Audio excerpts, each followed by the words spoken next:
چه خوب شد خوشمون شد دوماد مالی خودمون بود عروس مالی خودمون شد این حرف رو خودمون یادتون دادیم دوری حیات پا بدون دادیم هیه این پشتمون اون پشتمون بود جاندی خارسو کشتمون هیه خارسو بشین پاسینی خیری عروسه دا ببینی هیه دلارش میکنه ده خرده ایالش میکنه ده بیبردش ماهی اصل به نیتی ست پس حسن و حسین و ماشالله پیوندشون مبارک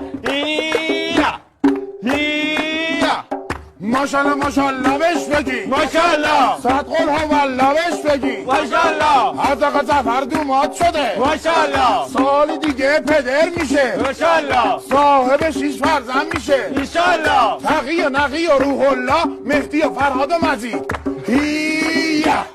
1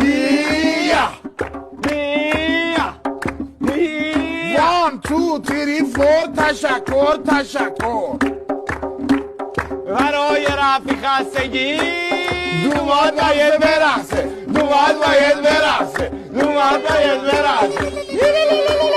دومادی رنگی عاشقی پتو پلنگی دومادی رنگی عاشقی پتو پلنگی یا چمره سیاقه چی غرش بده لاغر چی بیا غرش بدم چقال چی این چمره سیاه فرقون غرش بده هم قربون بپا بدون ور نخوره قصه بشه با هم بخوره